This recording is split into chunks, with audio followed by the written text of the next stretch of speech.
Welcome back, everybody. How you guys doing? It's Joe. You're watching Vegas D-Tech. Today we are at Hoover Dam. We're gonna come out here and do a little bit of investigative reporting to see how this thing looks. How's all the water levels look, man? How the generators look, how the dam looks, just the whole condition of how this thing looks. It's been about, God, I want to say it's been about a year and a half since I've been out here. But we're going to come out here and take a look for ourselves and see what's really going on. So we're headed this way.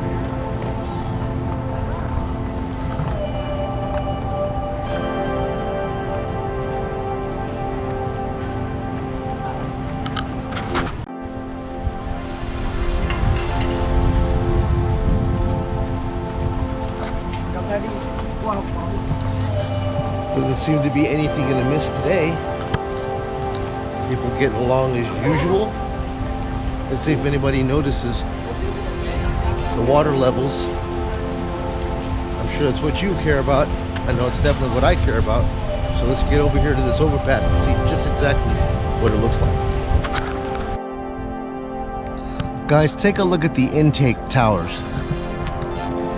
These are the actual intake towers on the Nevada side right here.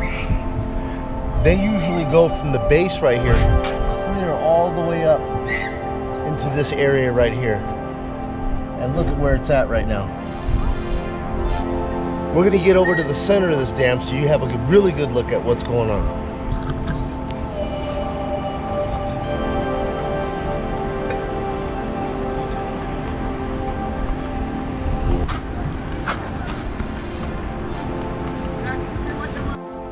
Alright guys, so we're here on the spillway.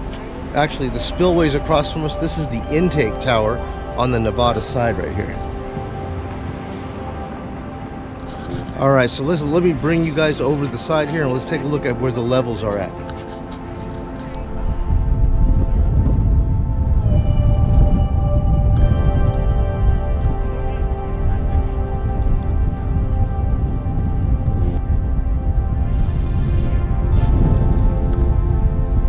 Now, as you can see right over here, they've got a couple of nettings. They don't want any of the boaters to come any closer to the dam other than this right here. Because this is where the intake towers are actually taking in water.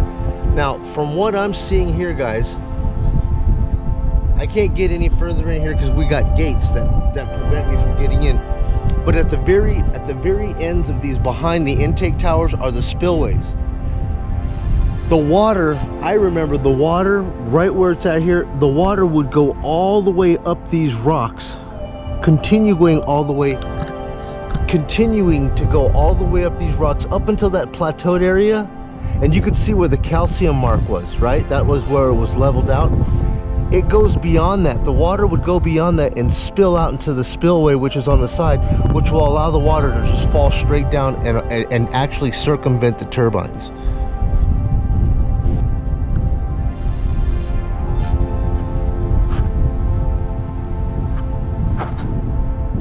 When we talk about the level of the dam, they're always talking about in relation to above sea level.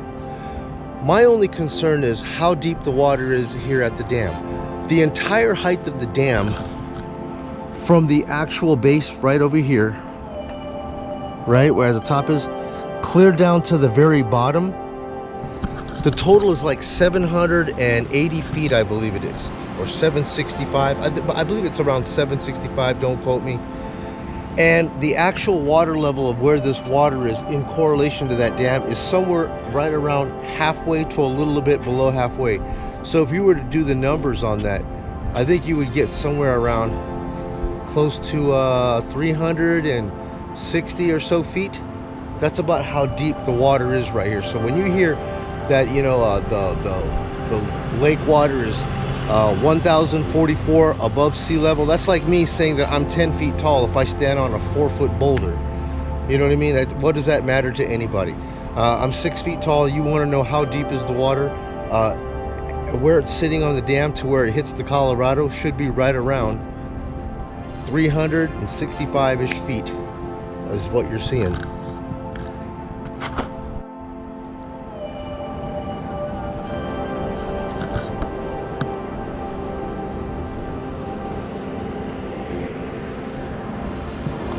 Man, the sheer magnitude of what this looks like. You see these intake towers on postcards and on the news, but standing literally right in front of it, just a few feet, man, just the sheer magnitude of this is incredible, dude. To fall off this bridge into that water here, and to think that's how much water was lost.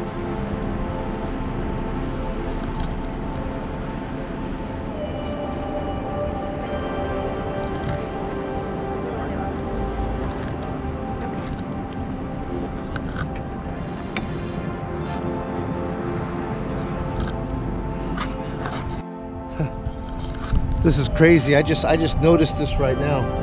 Right over here on the Nevada side here, it looks like there was a platform. The water used to come all the way up to that platform, and I could just see the erosion stripes right here, where the water was leveled out at the base of these stairs down here, and then there's these erosion stripes that you could see right here. And look at right here, a piece of the actual platform that you could stand on actually broke off and gave way and fell right in almost to the bottom of the lake.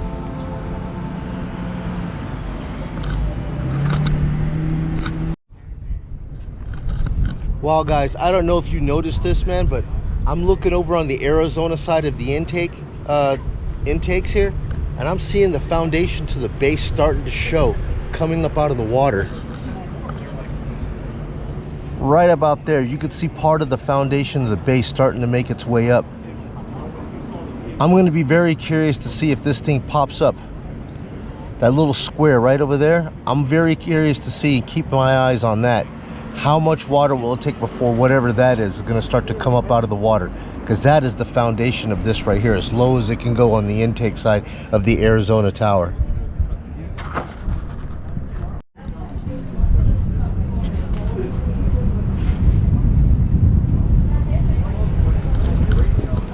All right, guys, so we're standing on the actual face of the actual dam, and I'm going to bring you in over the top here.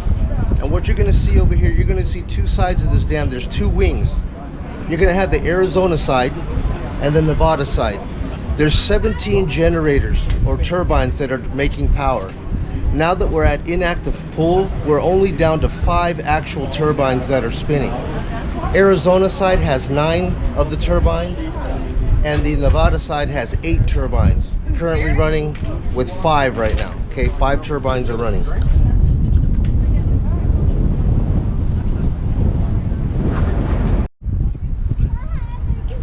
All right, guys, so what you're seeing over there is the actual water spillway on the Nevada side. What that does, I remember back in 1988, this water right here was up so high that the water was up there and it would spill over the sides and fall without any kind of interruption. That actual water would actually spill over and down into the Colorado, but there ain't no spilling going on today.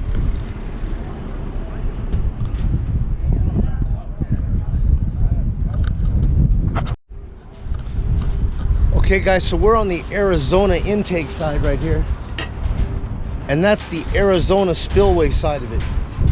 Now just imagine, back in the 80s, man, all of this was underwater.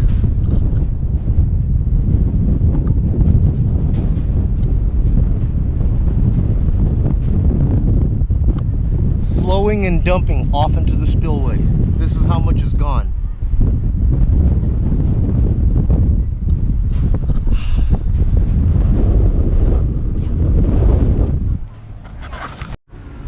Alright, guys, so I just tried to count how many floors total. If we count every one of these boxes here, I've counted starting from this, not the top 2. The top 2 is some type of a different type of an access, but if we count where these grates are, it's 1, 2, 3, 4, 5, 6, 7, 8, 9, 10, 11, 12, 13, 14, 15 stories, man. Yes, sir, that's 15 stories total of grated. And then you've got 1, 2 access openings over here before you get to the walkway. So 15, 16, like total of 17 stories to the top of the dam. 17 stories, bro, of water loss. All right, guys, so in the other shot that I have, where the spillways, where the water comes over the spillways, they're gonna flow down and they're gonna shoot out. You see where the holes are up there? There's 1, 2, 3, 4, 5, 6, 1, 2, 3, 4, 5, 6. The actual water will spill past the spillways through the mountain and they're gonna blow out over there. They're never gonna hit the generators down here. They're gonna bypass the generators and come out and shoot out the spillways when we're in an overflow situation. But what you're seeing down here, guys, is the Colorado. This water right here is headed down towards Havasu and Mojave right now. Next stop.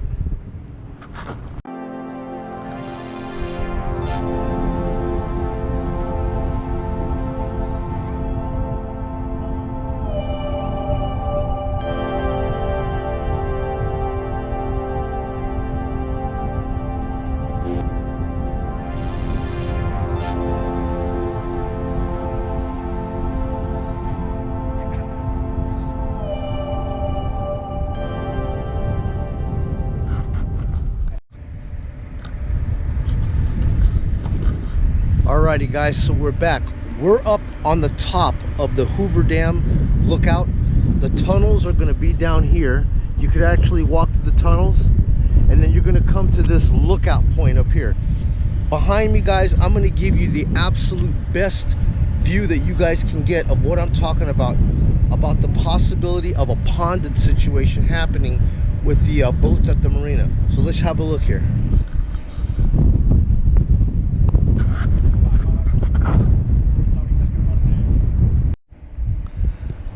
Now, as you guys can see right here, on the far end over there, guys, is going to be the this is the marina, and that is the Las Vegas boat harbor on the other side.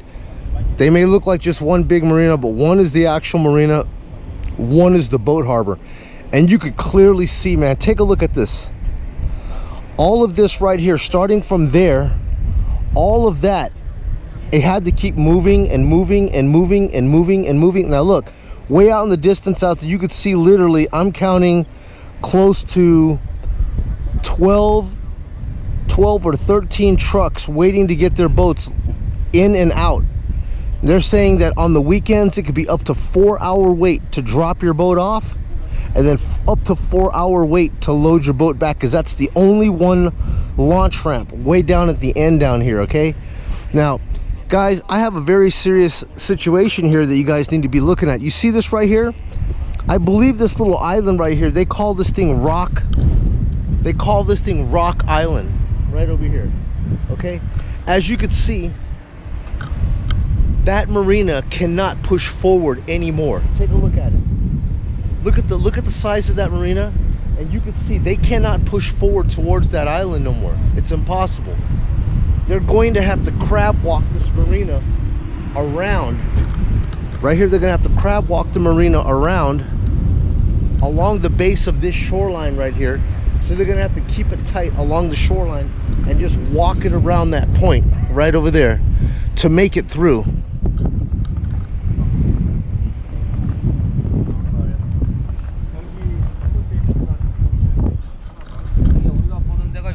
They have to make it through this little teeny this point right here. They got to get through this. So all of this, they've got to sweep it out that way. That's going to be a monumental task, man, to get this thing done. But this is what they have to work with.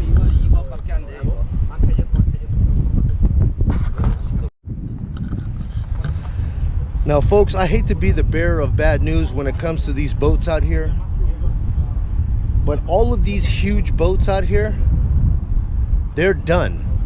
They're not going to be able to come off this water. At the current way things are right now, they're here for the duration. There's the only boats that are able to get loaded on and off the Hemingway ramp over there are going to be relatively flat bottom boats, if minor V's. If the hull of the boat is too much of a V, it's not going to be able to use that ramp to get in and out. So these boats that you see out here, dude, they are already ponded. Yes, the channel has not closed. The channel is still open. they're gonna have to stay here and ride it out, man. Hopefully this thing doesn't get worse. I mean, if it does, there's no choice now. They can't get the boats out. They're here for the duration. And for me, a $182,000 boat that you can't take home is worth zero. And that's where they sit, right here.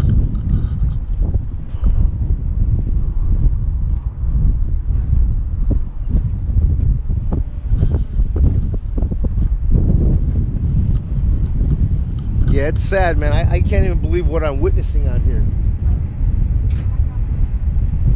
All this thing used to be is just one flat lake, and now they're just looking like a whole bunch of little islands everywhere. Island, island, island, island, island, island, island. It's making it increasingly difficult for boats and fishing people to navigate, because every week that they come out here, it creates a different situation for them, because the topography of the water is different, and boats are just getting aground on stuff that just wasn't there last week.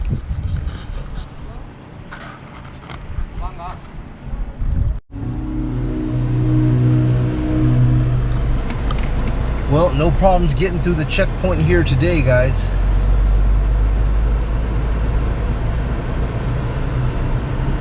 So no sensationalist claims. The dam seems to be open, ready for business.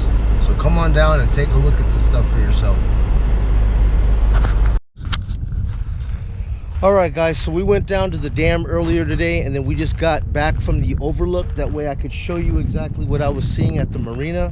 But the one thing I wanted to talk to you about is some of the reasons why I believe that you're going to be seeing more and more maintenance issues at the dam. Even though you can go to the government website and they'll tell you stuff like, oh, it was a water leak or a pipe malfunction.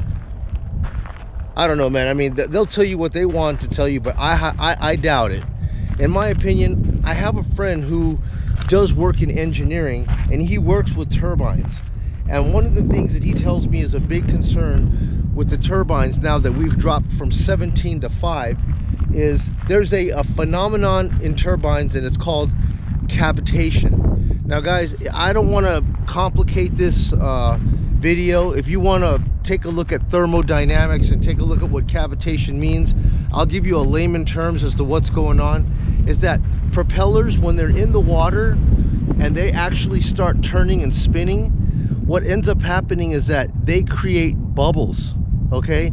And those bubbles, if they're not treated correctly, they tend to destroy metal. And you wouldn't believe it, but I'm going to show you an image here. Right here, you're going to see a picture of an actual impeller from a turbine that is in perfect condition. You can see the condition of it right here, how it looks. It's got all the fins in great condition, and it's at a 100% efficiency. Then I'm going to show you what it looks like at like a 6 month of cavitation, what bubbles can actually do to the actual metal in a turbine at 6 months. So here's a picture of that. All right, you see all that pitting coming off of it. And then I'm going to show you what it looks like if just left completely untreated, what the total damage of cavitation could do to actual turbine fins. And this is what you get right here.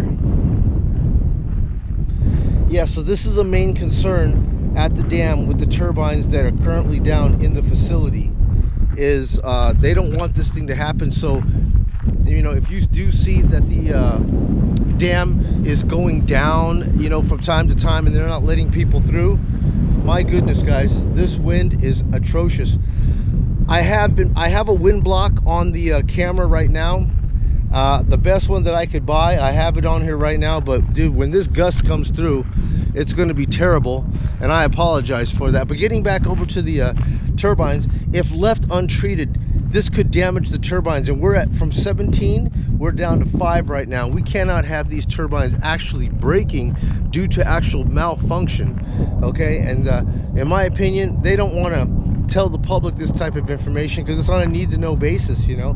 But I need to know, so I don't worry about reading and getting my information from what some source tells me. The best information that I can get is just walking up to people and saying, sir, you know what, I'm a citizen journalist, and I have a channel, and I want to get information out to the people that are concerned, that have an interest as to what's going on, people that care about the water line, people that actually care about the lake and our resources here.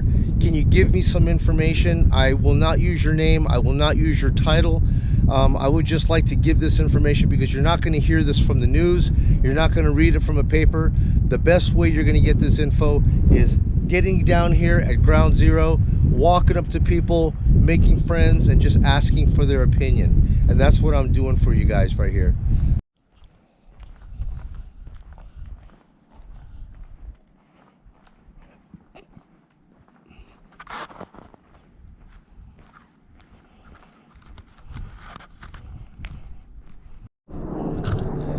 Hey guys, it looks like I happen to find me a nice little spot here on the back side of this mountain where I could actually come and have a civilized talk with you without the wind blowing me off the cliff. So anyways guys, I just wanted to come out here to the Hoover Dam today. I couldn't get out there the other day because I got turned away by Homeland Security for whatever repair that was. And I just wanted to come out here today and just take a look over the side, look at the spillway, look at the wall, see where the water levels are, and bring you guys along with me. For those of you guys that live out of state that have never seen Hoover Dam, I hope that was fun and entertaining, and I hope that, you know, some of that material was good for you. And for those of you guys that live out here in Vegas that come out here and see this thing routinely, well, just more information for you to bring awareness as to how the water and everything here looks and the kind of losses that we're dealing with. Dude, this is the only lake that we have, man. It's a beautiful lake. I've been coming out here ever since I was a little kid back in the 80s, man. And dude, this lady needs the attention right now. She needs help. She's crying for help. And anything that we can do as a community, man, to bring awareness, so that the politicians and the government out there that control this water will stop letting all this water go away and better utilize our water. That's the reason why I'm out here doing this on scene type of journalism here.